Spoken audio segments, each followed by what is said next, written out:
also known as scientist, and Radha Priti. Morning, everyone. Okay, so should we get started here?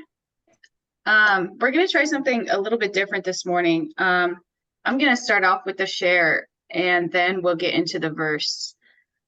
So my share will be based on the theme, which is don't tell me what you believe, show me how you behave. And I thought I'd start off this morning with a personal story that happened a couple weeks ago. My husband and we have these like beautiful boxes, plant boxes, like right outside of our house. And I love them.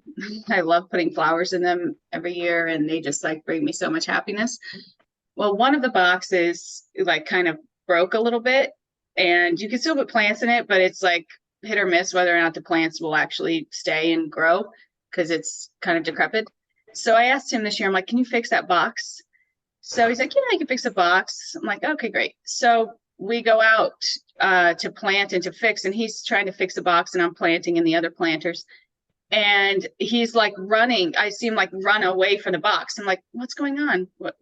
Is everything okay with the box? He's like, there's like bees. There's like a big bumblebee nest like right under the box, and they're like all coming out.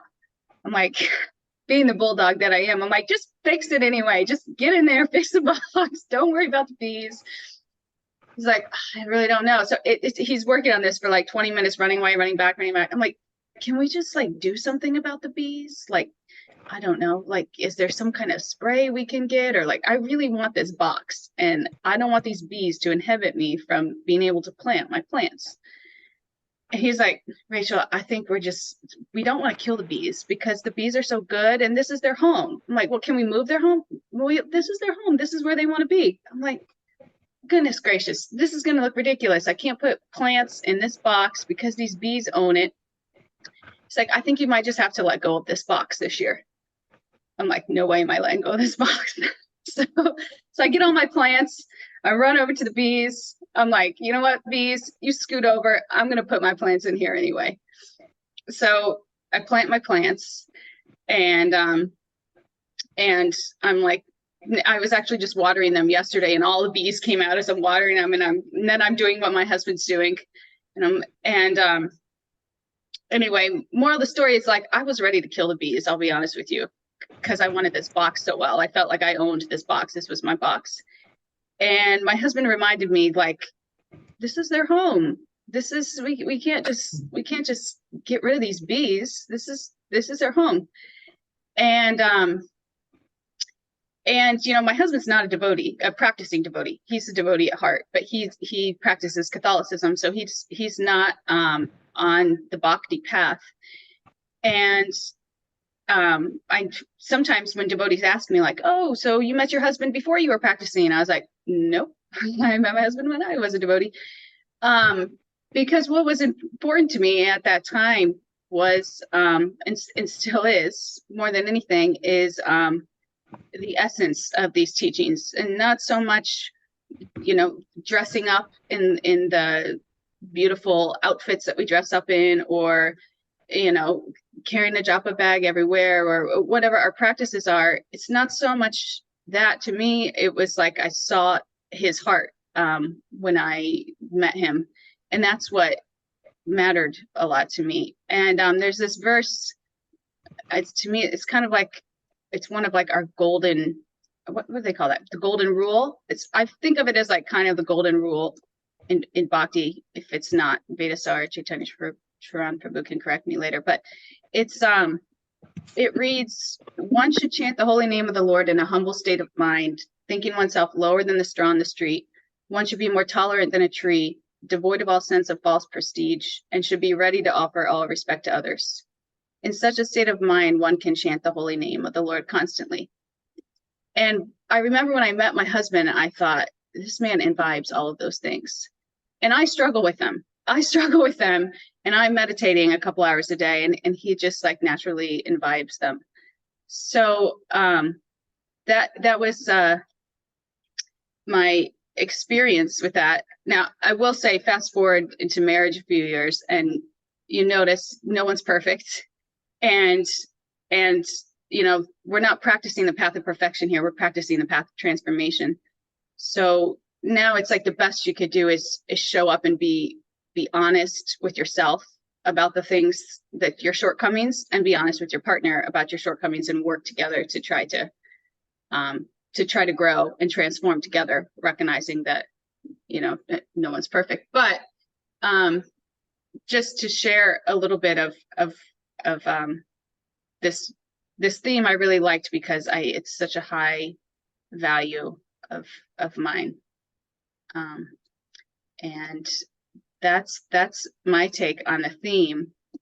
Now, if we want to get into the verse, and Chaitanya Charan Prabhu and Vedaji Prabhu can give us the synopsis on the take from the Bhagavad-gita, that would be wonderful.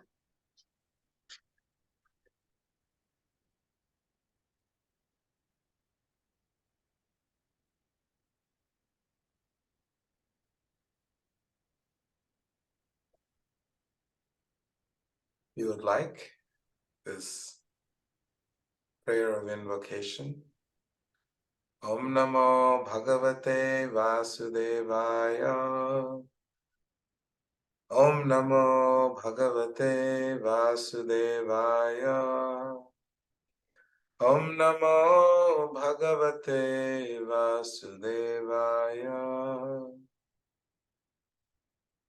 This is a verse from the 12th chapter of the Bhagavad-gita, verse number 15.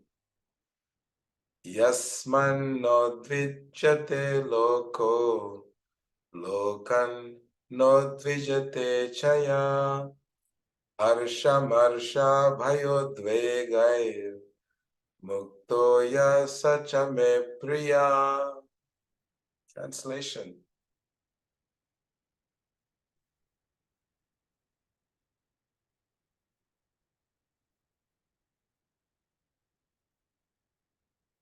You're on mute, so you have to unmute yourself.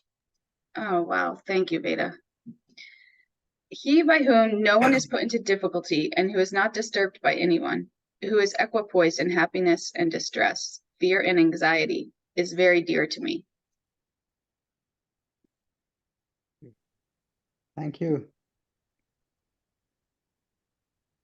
Thank you, Radha Devi, for sharing that experience. It's very apt for what you're saying over here. And so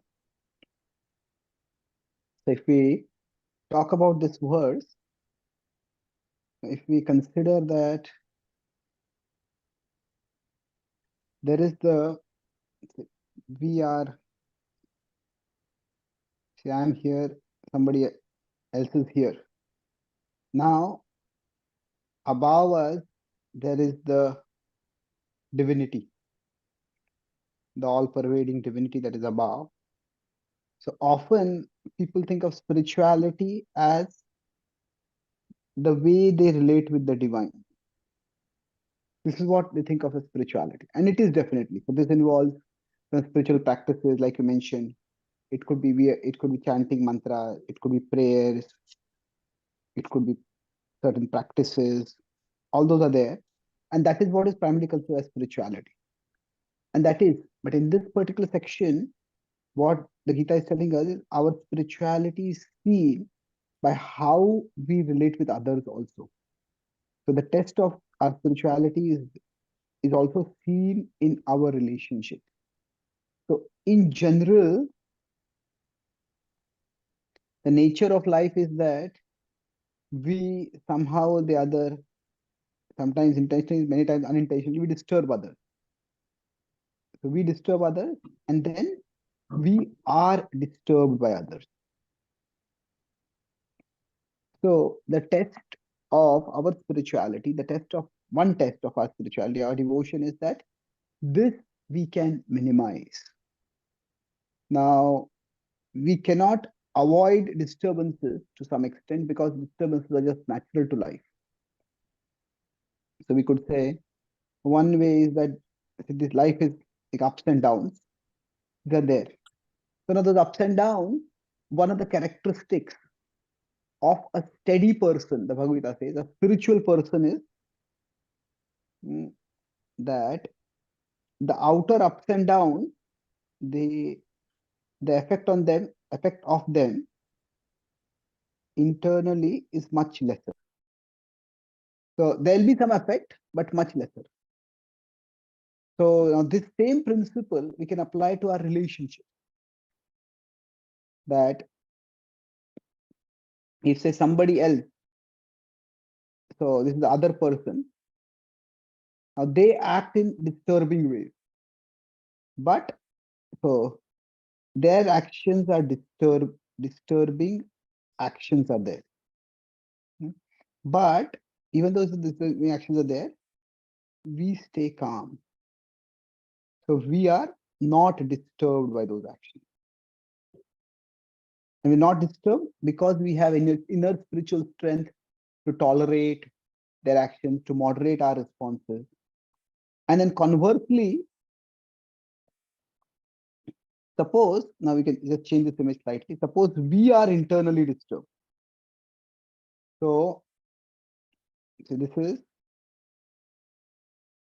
our internal. But even when we are internally disturbed, when we act our external, because of our spirituality, we are able to relatively stay calm.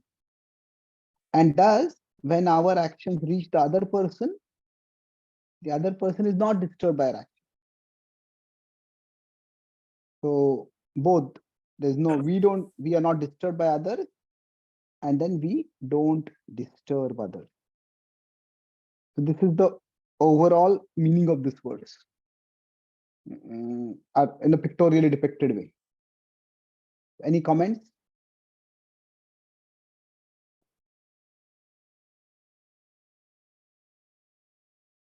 Yes, sir, Prabhu. I think this is a very a verse that is very personal to me, because I see disturbances as something that is primarily felt in the mind. And so all these emotions of disturbances from, say, others or my own mind or nature, all this is felt in my mind.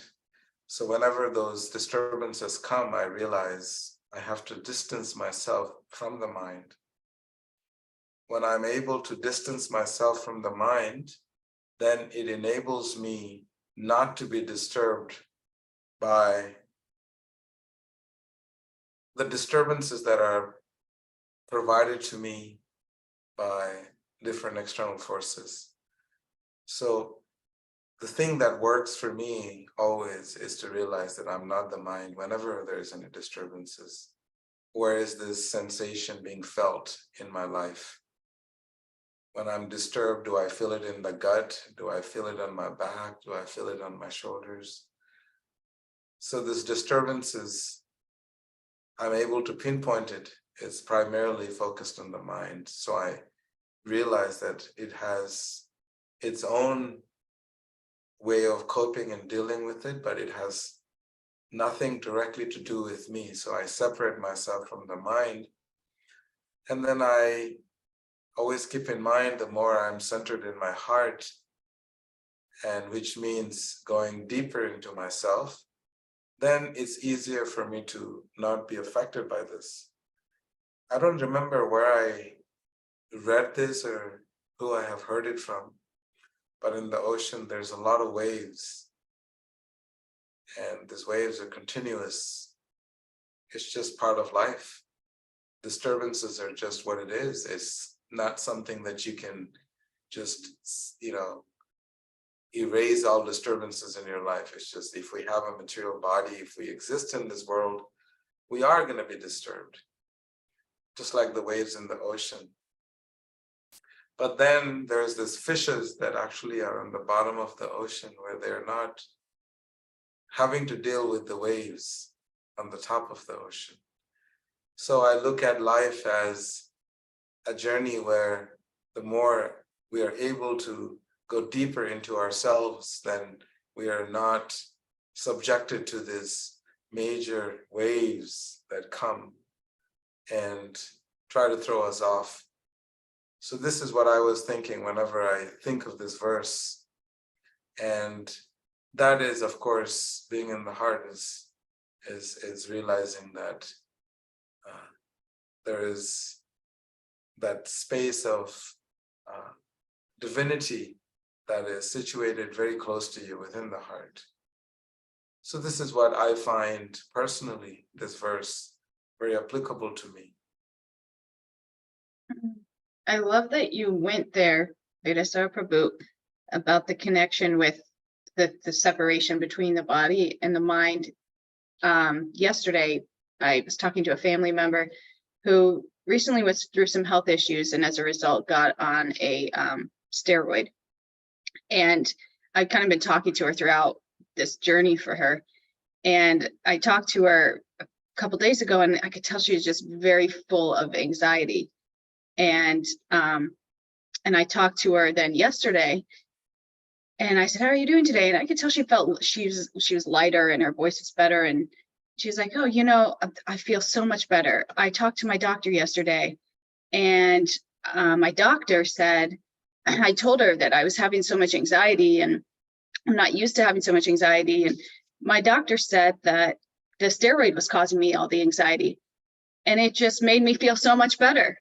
It's almost like, and that's not really the point, but the point is that the distance that the doctor created between her mind, like the doctor told her the anxiety is not you. The anxiety is this steroid, which in spiritual life, we go higher than that. We're not the body, the mind, regardless of what external influence it's coming from, it's not us.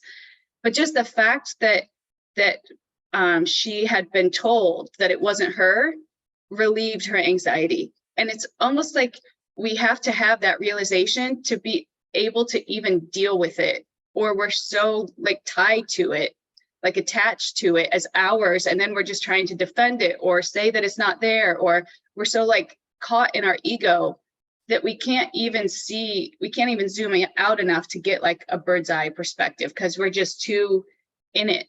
So I just thought it was really interesting that just her doctor telling her that it wasn't her relieved her like immediately. Very nice.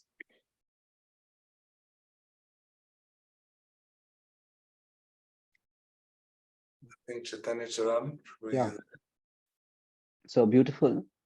Now, we talked this point of distancing ourselves from our mind and how it is a vital principle of spirituality. In this particular section, this distancing from our mind. During the pandemic, we had physical distancing. But now we also need mental distancing, whether there's pandemic or not. This can be done by two ways. One is by introspection. So what we're talking about, just we get the insight, we remember the insight, and that distances us from our mind. But there is another way, and that is the focus of this verse, that is devotion. We could say, now sometimes devotion is thought of simply as emotion. Oh, that means that when I'm hearing some spiritual music, some music about the divine, then I feel very good. I go in a place which is associated with divine, a sacred place, I feel good. So devotion is associated with emotion. However, devotion is also dedication. In one sense, emotion is, you could say, outside in. Emotion is what we feel. But dedication is inside out. It is what we do. And when there is a sense of devotion in the form of dedication, the dedication manifests, we could say, purposefulness. So that when there is a higher purpose in our interactions with others, then that also helps us decrease this disturbance. So when I'm interacting with others, if we are largely in the material conception of life, then the primary thought is, when I see someone, what comes in my mind is, what can this person do for me? What can I get from this person? This person is wealthy, maybe we'll go for a party together, this person will take the bill. This person good looking, maybe I can get some physical pleasure. So what can this person do for me?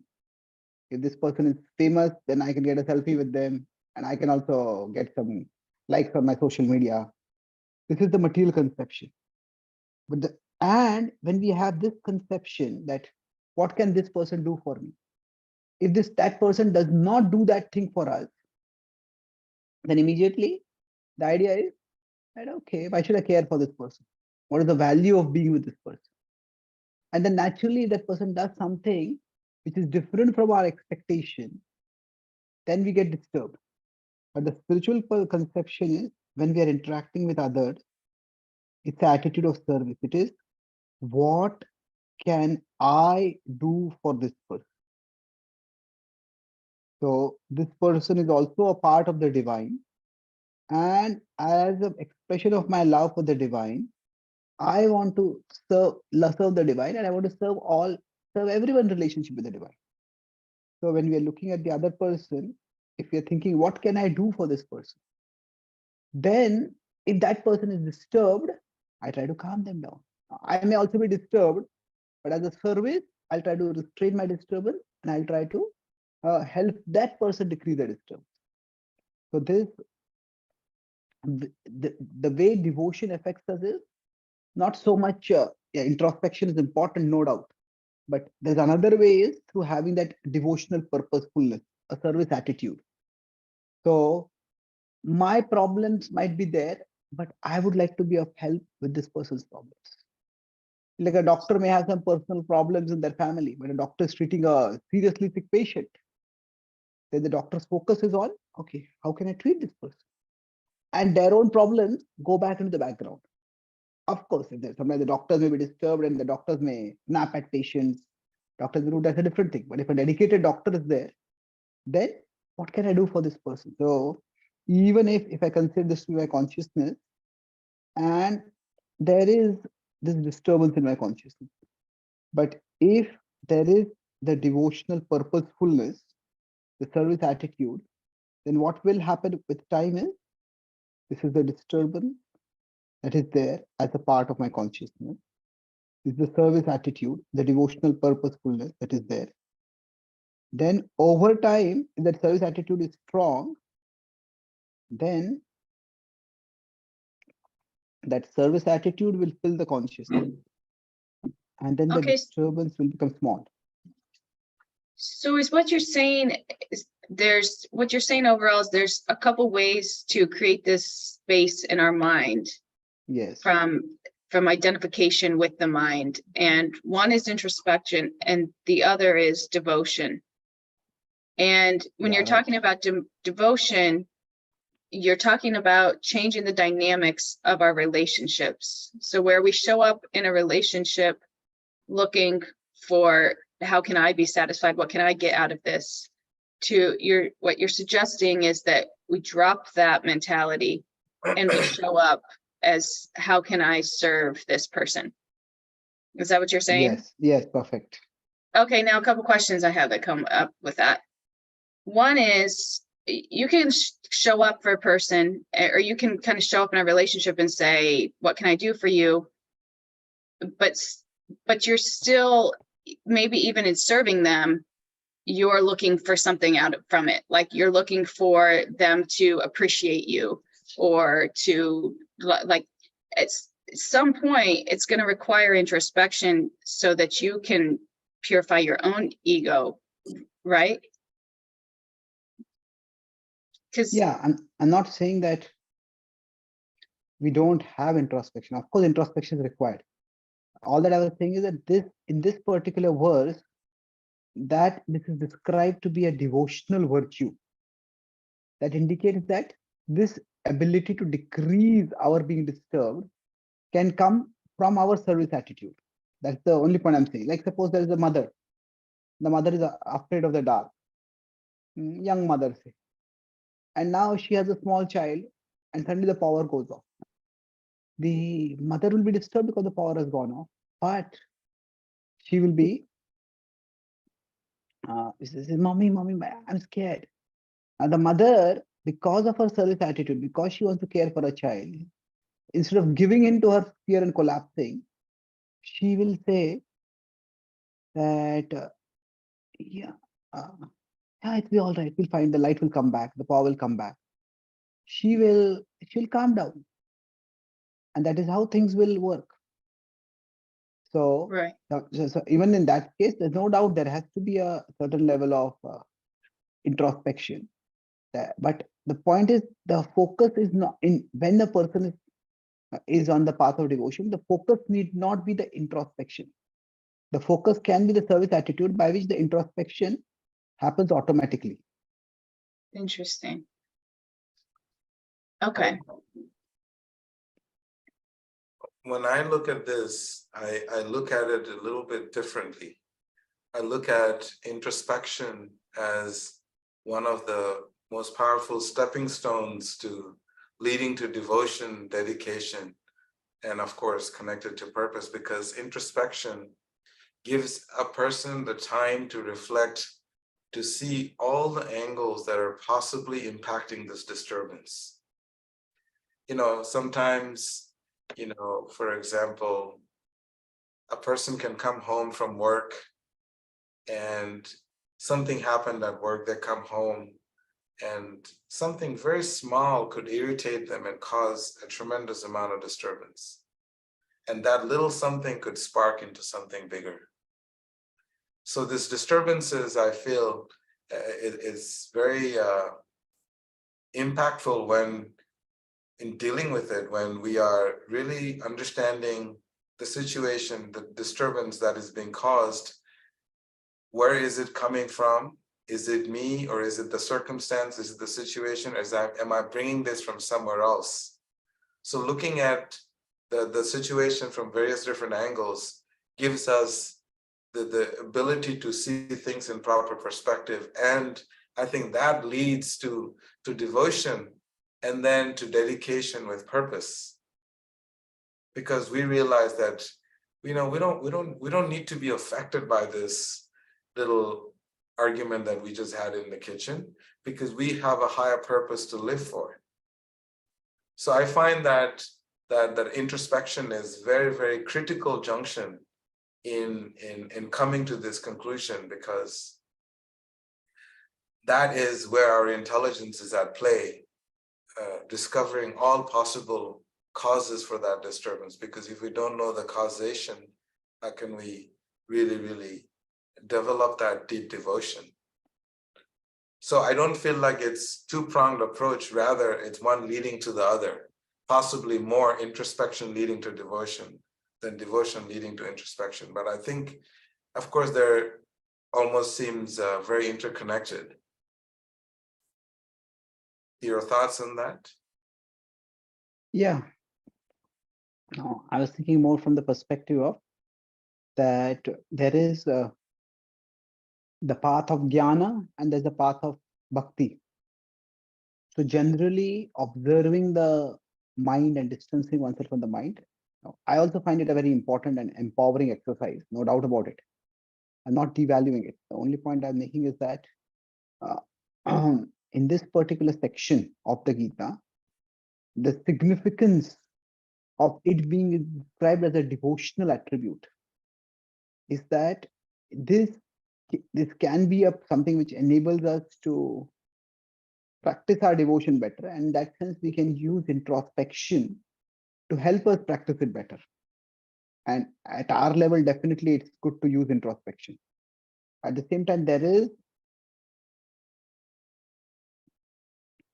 is a higher level of existence where we could say that for somebody who is deeply devoted this comes as a reflex action. They don't have to contemplate and analyze and distance themselves as a conscious action. Their purpose is so strong that their service attitude is so deep rooted within them that they don't need to. But yes, they are integral to any contemplative person's, any spiritually evolved person's way of functioning. Yeah, I guess yeah, because I'm thinking like if you live in this material world and you start off with the spiritual conception of just how can I serve you? How can I serve you?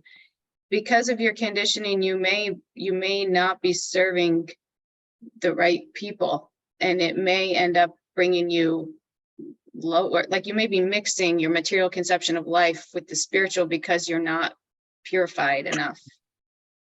Right. And you may even lack the ability to discriminate between getting in healthy servitor relationships. And therefore, you're going to bring your consciousness down. I mean, what about that vulnerability? Yeah, that's true. Service attitude is not a substitute for intelligence. In fact, one aspect of service attitude is to know where to serve, how to serve effectively. So, yeah, definitely intelligence is required, and in many cases, service attitude may be mistaken. It may well be that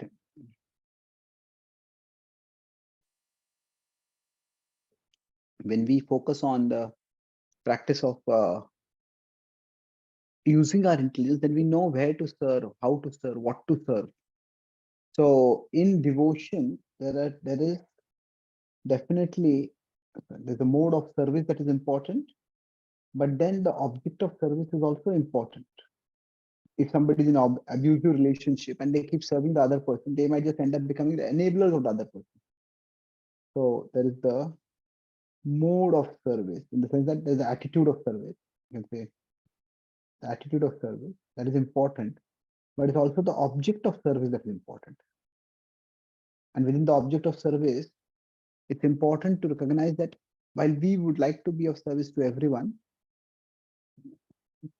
at the same time, it's important to recognize that not everyone is well motivated.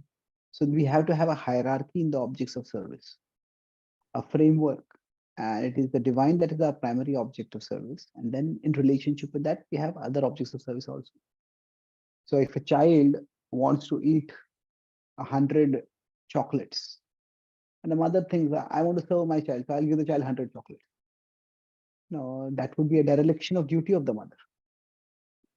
So service attitude always has to be coupled with intelligence. In a parent-child relationship, that is easy to understand. That's not what a responsible parent should be doing. But in other relationships, sometimes we may have to have a little more conscious discernment that is required. Yeah, that makes sense to tie into what Vedaji Prabhu said about the stepping stone of introspection, because I feel like if you're pursuing a relationship and it's with somebody who's going to exploit that mode of service, it's likely that your motive is maybe to change that person or to get something from that person that you haven't in the past, like love or appreciation. And if you can purify your motive, then you probably won't be attracted to serving that person anymore. And therefore you can purify your service and also attract people to serve that bring your consciousness higher. That's nicely put. Agreed. I was thinking of this. I'm not sure that metaphor would work, but I was thinking more like this train tracks, so that there's always checks and balances, that the intelligence and the heart are both running parallel, Bhagavad-gita and Pancharatrika Vidhi, that the intelligence is there. Maybe those two may not be the correct words, but the intelligence is the constant companion. So we have a deep reason for doing what we do, and at the same time make sure that that mode of service, the attitude of service is correct and is kept in check with the intelligence. And at the same time, if we get too caught up in the mood of service, then we can sometimes go through a process of spiritual bypass or be susceptible to exploitation because we're not using our intelligence. So that can also, possibility of that can be there if there isn't a checks and balance to this. What is Yeah. your Yeah, fully agree with that. No doubt about it. There is something though about being an instrument of service that in my experience in experimenting with these things, it brings you to a higher place than really anything else. I do this breath work, this pranayama meditation with this healer, and it's like Wim Hof. I don't know if you guys have done Wim Hof before, but during it, he kind of runs through these like grateful meditations where we think of things that we're grateful for. And he throws out things like, oh, the sun, the moon. And I'm like, so, and then I'm thinking, okay, my dog, but then when I start thinking of people that I can serve, like when I think of serving Chaitanya Charan Prabhu, serving my husband, it's like, I feel like a lightness, almost like I have goosebumps. It makes me so much happier than just like things that I have that I'm grateful for.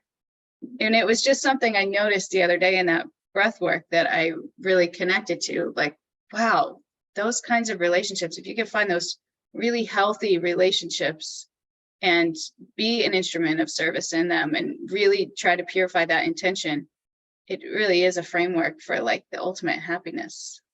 I felt that's my experience. Yeah, beautifully put. We have as much a need to give as we need to get.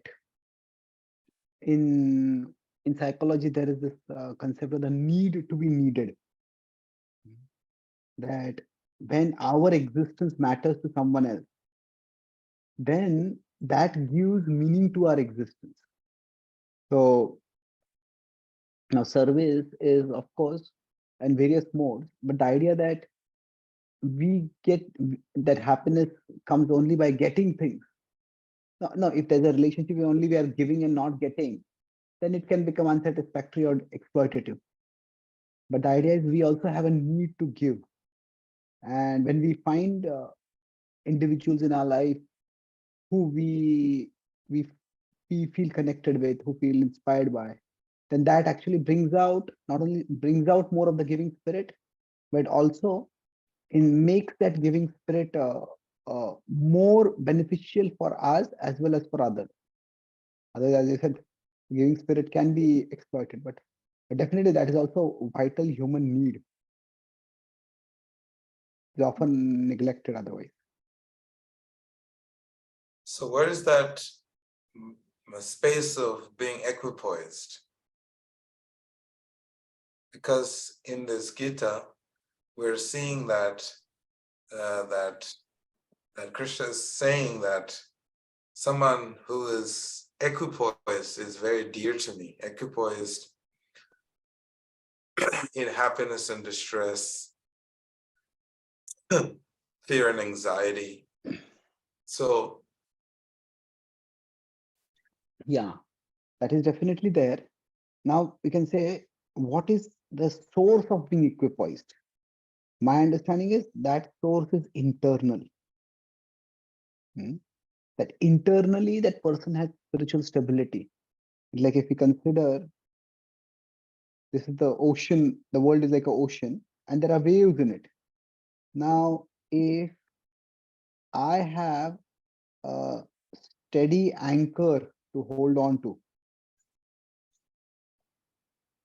then by holding on to that anchor, I can stay steady even if there are ups and downs, even if there are waves go up and down.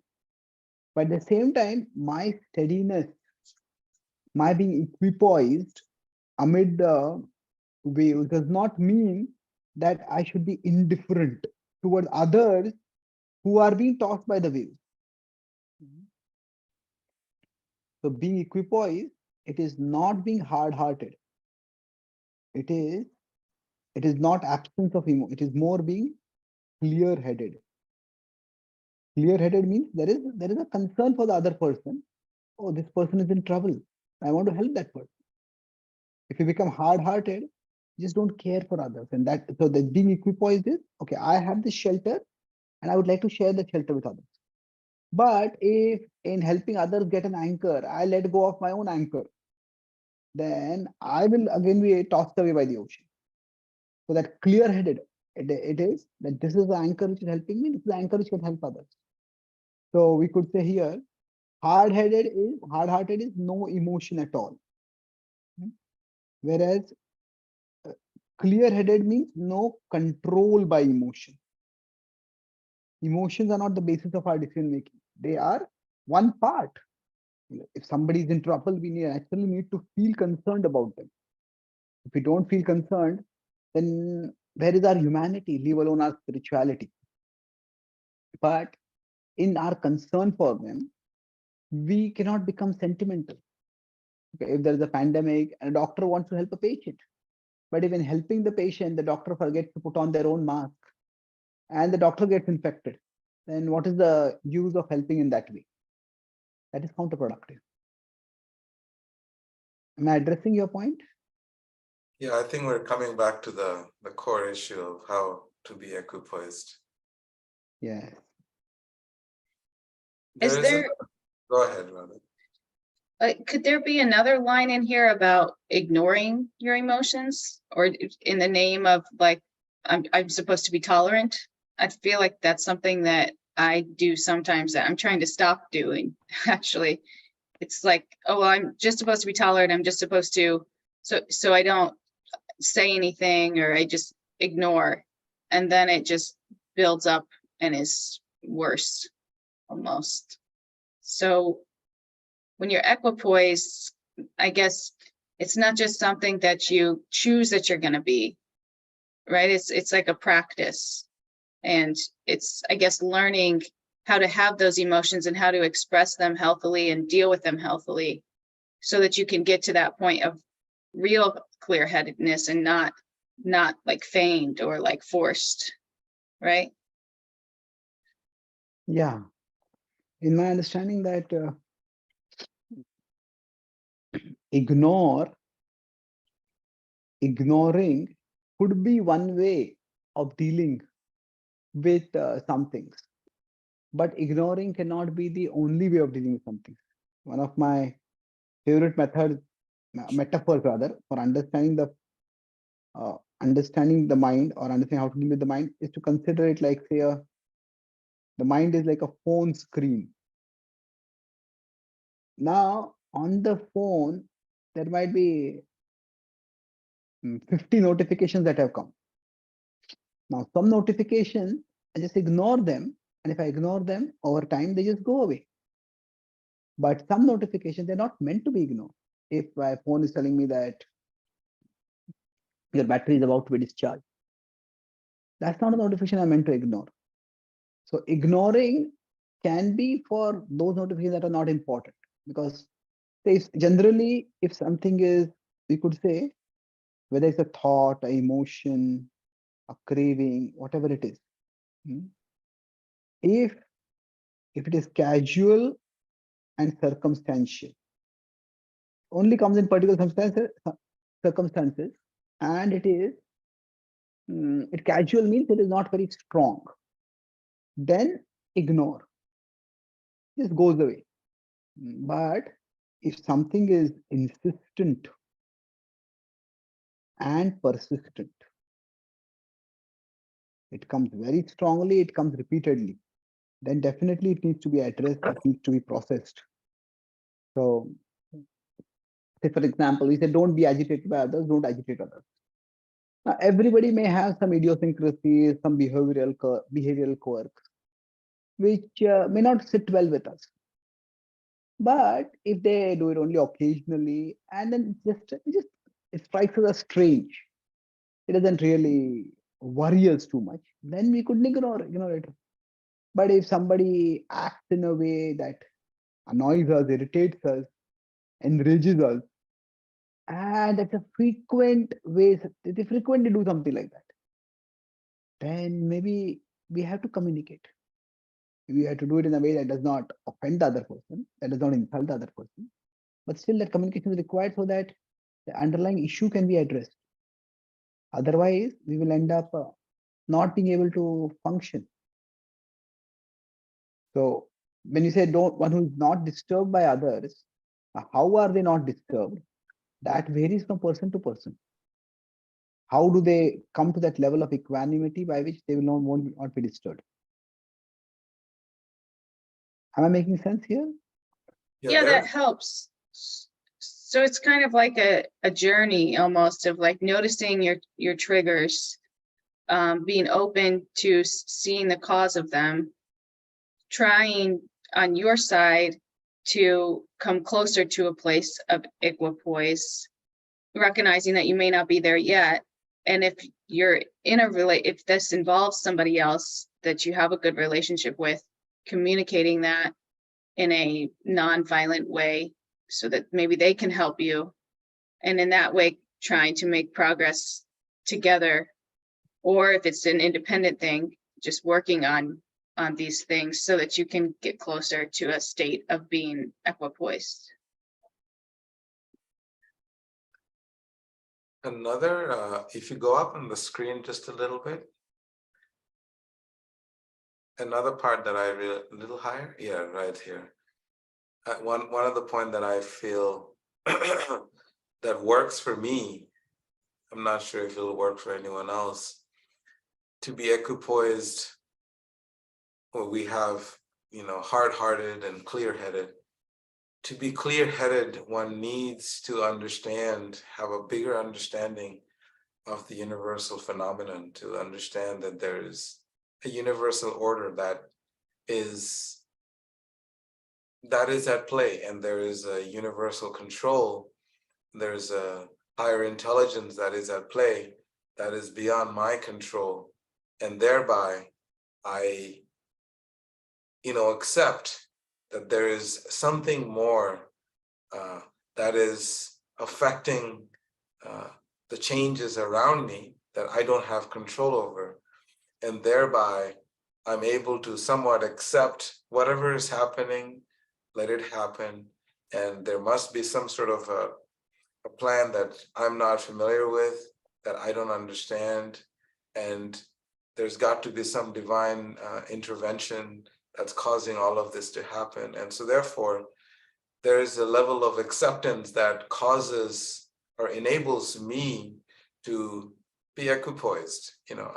Things that I cannot control, I accept and I surrender that there is some higher players in this game of life, and it's just not me and my little world. So this actually is something that helps me to remain clear-headed and equipoised in difficult situations.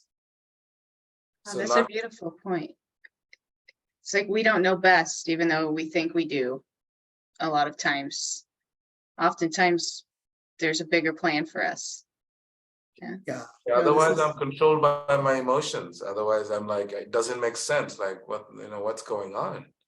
Who is making all this miserable situations for me? You brought a very important point to round off the discussion.